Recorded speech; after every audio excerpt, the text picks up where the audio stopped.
আজকে রান্না হচ্ছে গরুর মাংস। এই যে সুন্দর করে রান্না করতেছি গরুর মাংস। এখন দেখাও, মাংসটা দেখাও। এখনো সময় লাগবে হইতে, আরো বেশ কিছুক্ষণ সময় লাগবে।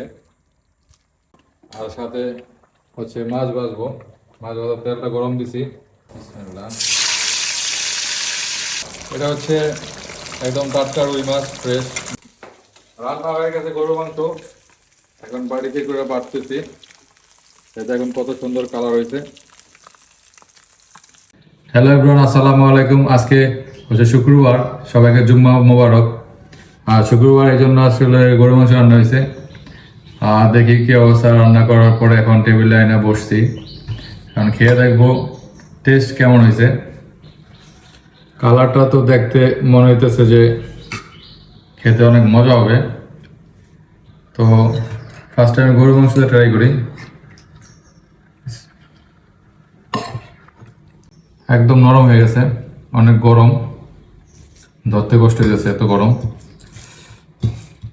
বিসমিল্লাহ।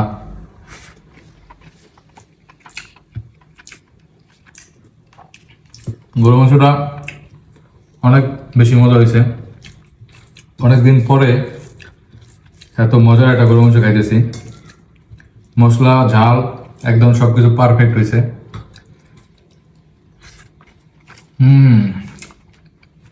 সেই মজা।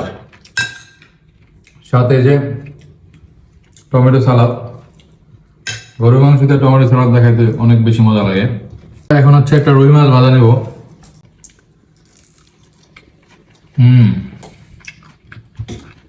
একদম ফ্রেশ, টাটকা, অনেক মজা। শুক্রবার আসলে সবাই একটু ভালো মন্দ খাবারের চেষ্টা করে, তাই জন্য আজকে গরু মাংস, রুই মাছ ভাজা, সাথে হচ্ছে এটা ডাল আছে একটা, ডাল দিয়ে হচ্ছে শাক দিয়ে রান্না করছে। এই ডালটা হচ্ছে অনেক মজার হবে, শাক খেতে অনেক মজা লাগে। সবার এই শাক খাওয়া উচিত। সব ধরনের খাবারের পাশাপাশি শাক সবজি বেশি বেশি খাইতে হবে, তাহলে শরীর স্বাস্থ্য ভালো থাকবে।